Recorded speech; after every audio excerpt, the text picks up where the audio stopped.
इसी को हम कंटिन्यू करेंगे। हमने जो पिछला लेक्चर जो लिया था सैटरडे को, तो उसमें हमने ट्रांसफार्मर कोर की संरचना के आधार पर ट्रांसफार्मर का प्रकार पढ़े थे। कोर की संरचना के आधार पर ट्रांसफार्मर के प्रकार कौन कौन से हैं, तो उनमें से हमने 2 प्रकार के ट्रांसफार्मर पढ़ लिए थे, सेल टाइप और core type. Shell type transformer और कोर टाइप ट्रांसफार्मर की कैसी कंस्ट्रक्शन होती है, संरचना होती है, क्या सेल टाइप ट्रांसफार्मर में क्या डिफरेंस है और कोर टाइप ट्रांसफार्मर में क्या डिफरेंस है, दोनों के बारे में हमने चर्चा की थी। कौन से में कौन सी टाइप की पत्तियाँ आप काम में लेते हैं। पत्तियों का मतलब जो आप सिलिकॉन की जो पत्तियाँ होती है जिससे आप असेंबल करके जिनके ऊपर आप वाइंडिंग करते हैं, वाइंडिंग का जो बेस पार्ट्स होता है जिनको हम कोर कहते हैं, वो कोर जो है उन्हीं के ऊपर हमें वाइंडिंग करनी है।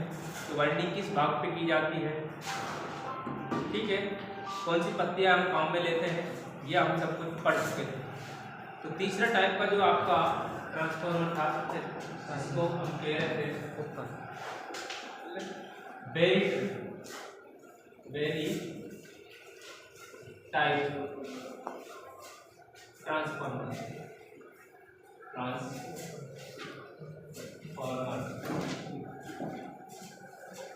वेरी टाइप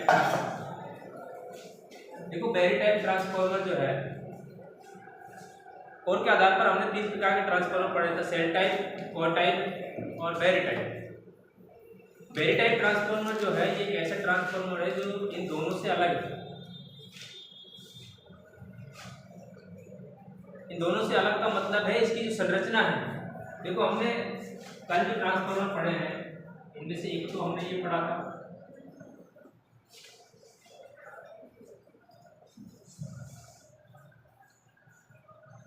जिसके इस भाग पर वाइंडिंग की जाती है,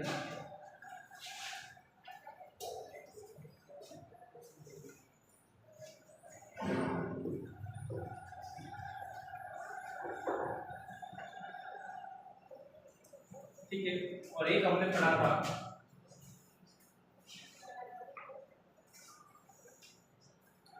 इस प्रकार का,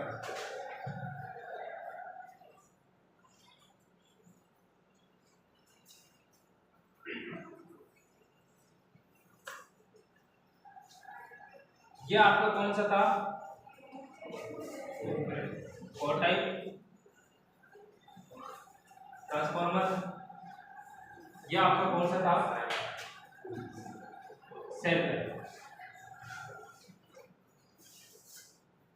ट्रांसफार्मर। इन दोनों के बारे में हमने कल पढ़ा था कि सेल टाइप ट्रांसफार्मर की क्या विशेषता है और कोर टाइप ट्रांसफार्मर की क्या विशेषता है। इसके बाद हमारा जो तीसरा आज का जो टॉपिक रहेगा वो है आपका very type transformer. Very type transformer जो होता है यह एक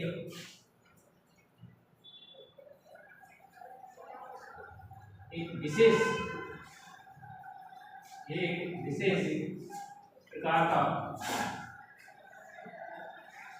ट्रांसफार्मर है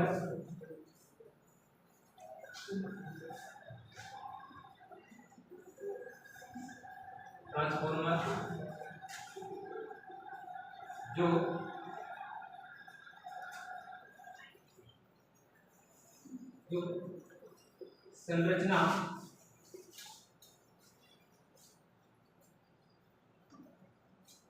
संरचना के आधार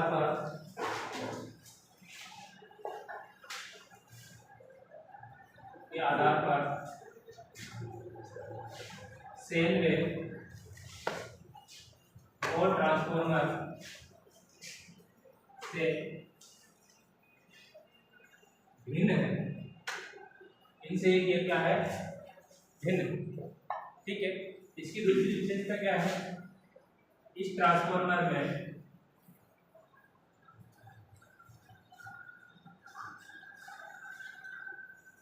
चुंबकीय फ्लक्स के गुजरने का, फ्लक्स के गुजरने के रास्ते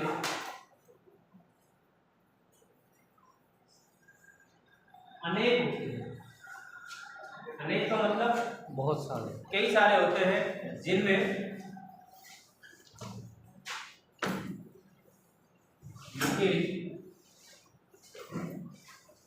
फ्लक्स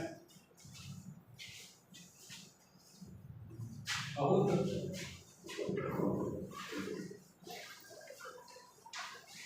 कम होता है,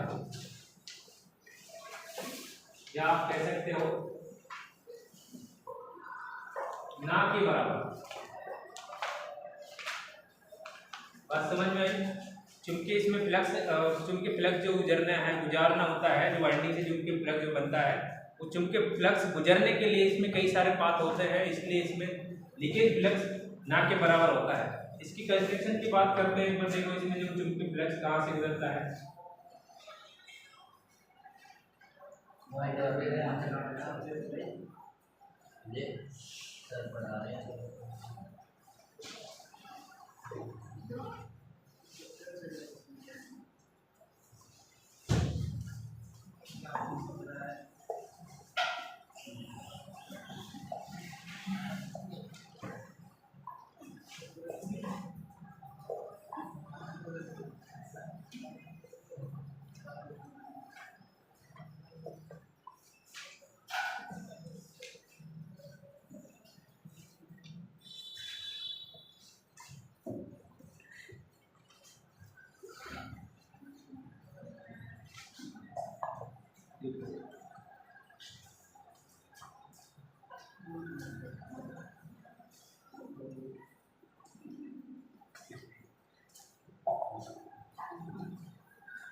पवन चक्की,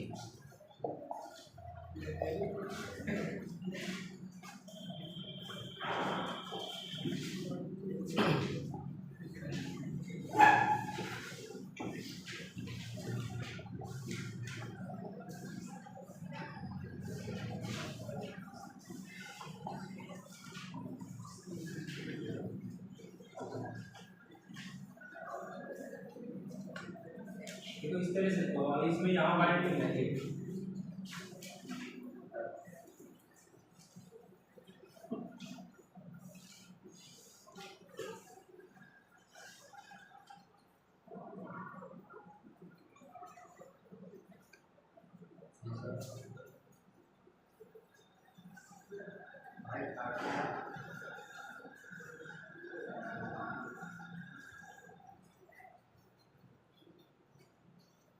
इस प्रकार की संरचना होती है। ये आपका कौन सा है? Well time.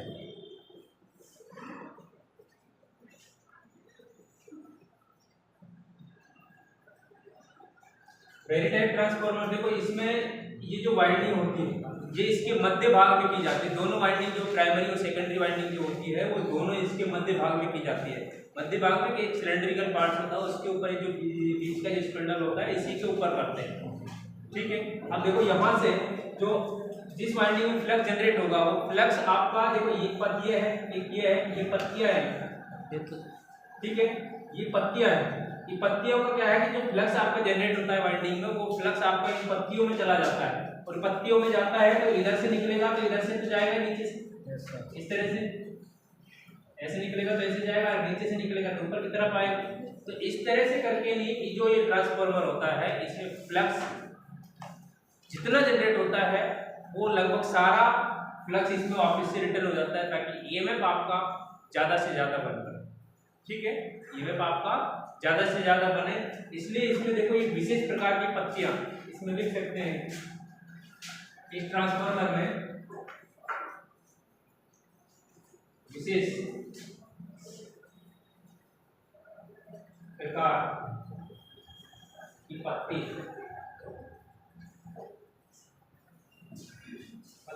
काम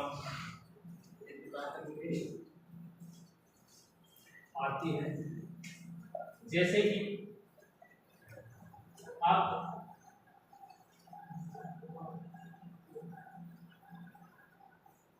यू टाइप की भी आती है, इसमें टी टाइप की भी आती है, आई टाइप की किसी के काम में ले लेते हैं, ठीक है। एल टाइप की काम में नहीं आती इसमें, ये ज़्यादातर यही काम में आती है, ठीक है। ये विशेष प्रकार की जो पत्तियाँ होती हैं, अलग अलग डिजाइन और भी एक दो होती है, ये पत्तियों की आकृति है ना, वो जरूर आप याद रखना। बात समझ में? ये ट्रांसफार्मर जो है ये अधिक पावर के लिए, क्योंकि जब फ्लक्स बहुत ज्यादा कम लीक होगा तो ज्यादा पावर जनरेट करेगा। बात समझ में? जो पावर ज्यादा स्थानांतरित करेगा, जनरेट नहीं, पावर को ज्यादा स्थानांतरित करेगा। जितनी हम पावर देंगे, स्टेप अप है तो जितनी हम पावर देंगे उससे कहीं ज्यादा ये ट्रांसफर करेगा। सेकेंडरी साइड में ज्यादा और ईएमएफ जनरेट होगा, सेकेंडरी साइड में ज्यादा ईएमएफ जनरेट होगा तो ज्यादा पावर का होगा। तो उसी हिसाब से आप जो बेरी टाइप ट्रांसफार्मर है इसका जो उपयोग किया जाता है ना, उपयोग यह है अधिक पावर के लिए, अधिक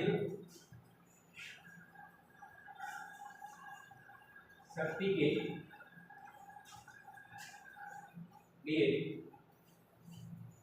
काम आता है। अधिक शक्ति के लिए जहां पावर आपकी ज्यादा होती है वहां इस बेरी टाइप ट्रांसफार्मर काम में दिए जाते हैं। यहाँ तक की बातें क्लियर हो? देखो इसका जो ये भाग है इसी में आपकी, देखो यहाँ से इसके जो अंदर जो पहले जो की जाती है उसको हम प्राथमिक वाइंडिंग देते हैं। कौन सी वाइंडिंग? प्राथमिक वाइंडिंग। दूसरी है जो ऊपर होती है इसमें, वो होती है द्वितीयक वाइंडिंग। द्वितीयक वाइंडिंग ये जो है आपकी क्या है,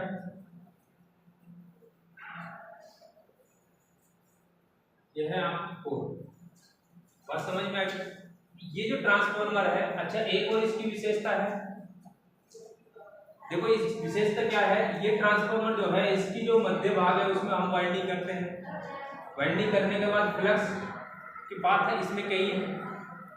अब फ्लक्स की पाथ अधिक होने के कारण इसमें जो फ्लक्स है वो कम लीकेज होता है, ज्यादा से ज्यादा फ्लक्स इसमें रिटर्न होता है। दूसरी बात, अब देखो इसमें कई पाथ होने के कारण इस ये जो ट्रांसफार्मर है इसमें हीट जो उत्पन्न होती है वो कम होती है। ये जो पत्तियां हैं ना, ये घनी बहुत सारी जो पत्तियां हैं इसमें, ये कूलिंग का कार्य भी करती है। ट्रांसफार्मर जो कूलिंग का कार्य होता है, ठंडा करने का जो कार्य होता है उसका भी कार्य करता होता है। इसमें आप ये लिख लेना, यहाँ लिख रहा हूँ मैं। जो पानी मोटर के लिए लगाया जाता है। नहीं वो नहीं है। इस ट्रांसफार्मर में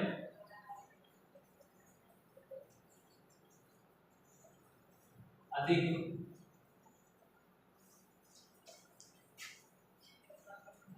चुंबकीय पाथ होने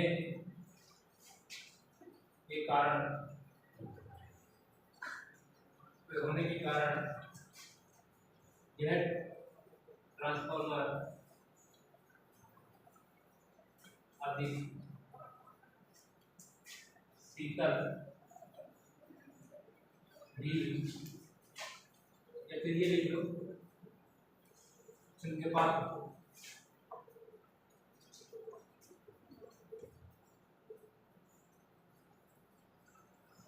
होते हैं, अधिक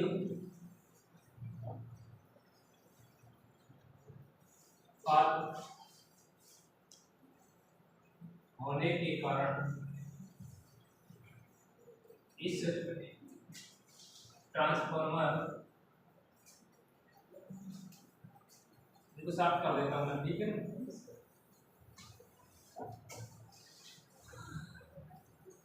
इस ट्रांसफार्मर में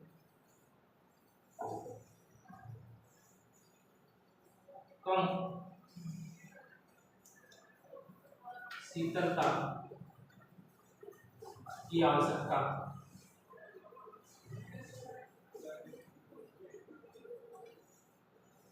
होती है,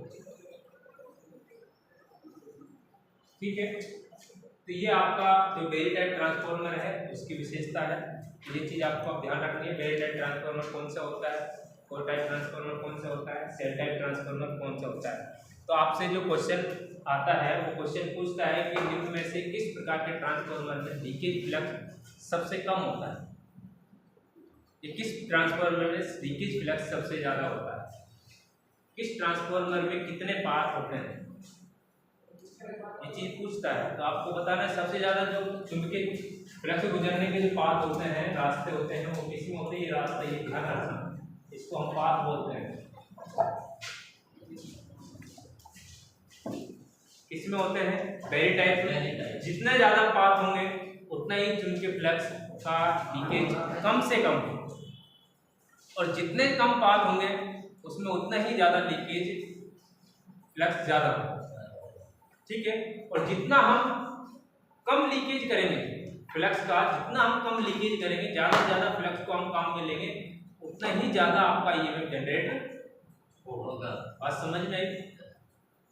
तो दूसरी बात है, इसमें लीकेज फ्लक्स कम होता है, चुंबकीय पाथ अधिक होते हैं, इसमें UTI प्रकार के पत्ते काम इसको अधिक शक्ति के लिए काम में लेते हैं, और इसकी प्राथमिक वाइंडिंग ये है, द्वितीयक वाइंडिंग ये है, ये इसकी कोर है।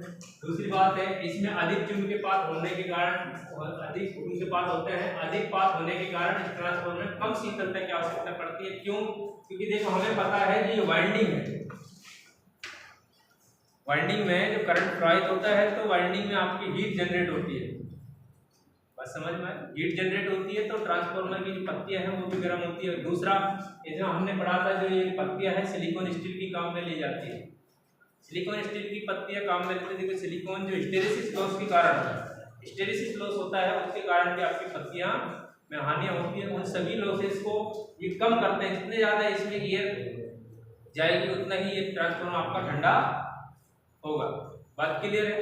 तो कोर टाइप ट्रांसफार्मर आपके हो गए, जितने भी आपके ट्रांसफार्मर है कोर के आधार पर, वो हमने तीनों पढ़ लिए। नेक्स्ट आपका जिसको उतारना है उतार लो। नेक्स्ट टॉपिक आपका रहेगा फेज की संख्या के आधार पर ट्रांसफार्मर का प्रकार, ठीक है। तो उतारना है, जिसको उतार लो फटाफट। हाँ भाई ठीक है, ये उतार लिया आपने, ठीक है। तो आज के लिए हम इतना ही पढ़ेंगे, ठीक है। और तो आपको वीडियो कैसी लगी तो कमेंट बॉक्स में आप जरूर बताना। वीडियो अच्छी लगी है तो चैनल को लाइक करना, सब्सक्राइब करना और दोस्तों में आप शेयर करना। तो ठीक है, दोबारा सर ये